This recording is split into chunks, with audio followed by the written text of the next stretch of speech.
There's a couple of people walking up and down the street. There's a band playing Dylan down on Mercer Street. In a coffee shop where the coffee tastes like sunshine.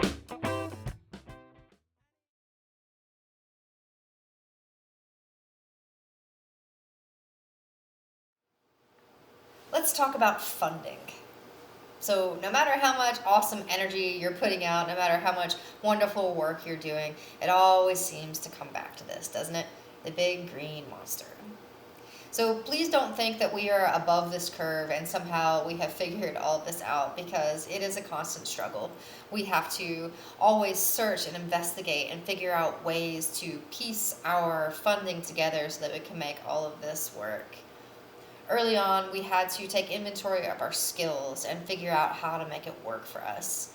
One thing that Robert realized was he was great at sound engineering, so he has begun to do sound for all kinds of community events. So he cultivated his skills through open mic nights and through our events, and then eventually began to get hired for other events. So he's one of the premier sound engineers of our region now, which is awesome. So he basically explored a skill in the realm of his creativity and found a way to make it work for him.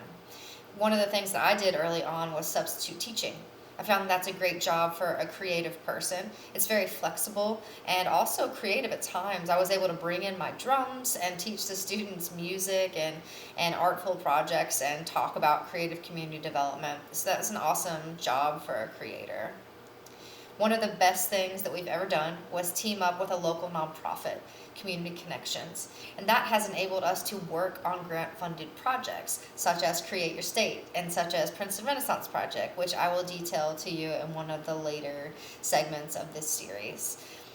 I urge you, if you're not a nonprofit yourself, to find a nonprofit in your area that shares similar goals and visions that you can team up with and work on meaningful projects.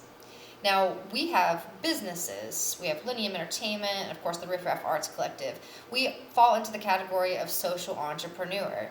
That means that we have community at the top of our priority list, with profit being a secondary goal for us. Now, we kind of fall into the gray area of for-profit and nonprofit, and in my opinion, it doesn't seem like the system has quite caught up to that new segment of population. There are tons of social entrepreneurs all over the planet that are working now, and perhaps there are a lot of grant sources that we just aren't aware of yet, but we haven't discovered a whole lot of grant funding that falls into that category.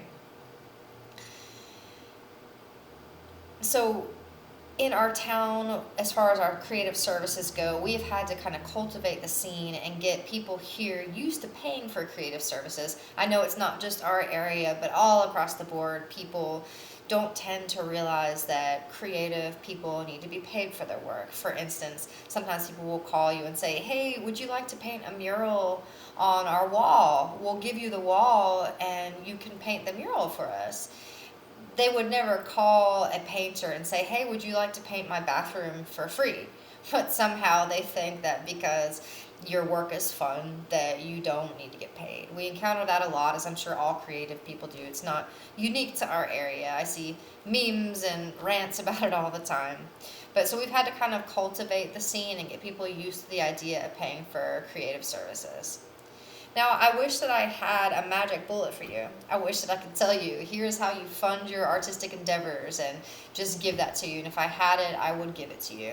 But basically, I have to tell you that a lot of investigating and digging is required. A lot of sweat equity is the main investment that we've had to make and that you will have to make in your creative endeavors.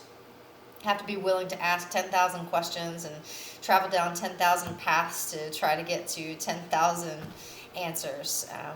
But we piece our funding together like a patchwork quilt. And it is out there. There are an increasing number of funding sources for the arts out there. There are big national programs like Art Place America, which is highly competitive and really hard to get noticed within. There's Art Space, which actually funds projects for artists live workspace. There's of course the National Endowment of the Arts if you are an arts nonprofit or teamed up with an arts nonprofit. They have wonderful grant programs like Our Town. Our state arts development office has grants for individual artists, professional development grants. They also have grants for organizations to give grants to individual artists. I'm going to compile a list of the grant sources that we're aware of and post it here. And if you would be so kind as to post ones that you're aware of, that would be awesome. We can all co-create a document with arts resources for people who are looking to develop themselves with creativity. And of course, once again, I'm happy to answer any questions that you have about the way that we've funded our endeavors and the way that we continue to look to fund our endeavors. Write your questions here. Feel free to give us a call on the phone, write to us, communicate to us in any way that you would like. And best of luck to you.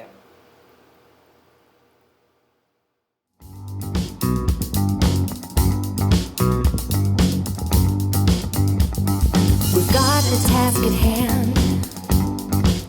How can we make it better? Well, yes, I know we can. We can.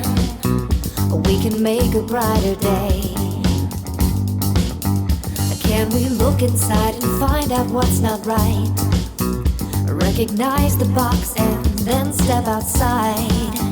Well, who will stand up, light up, who will rise to the challenge of this most trying time? Can we?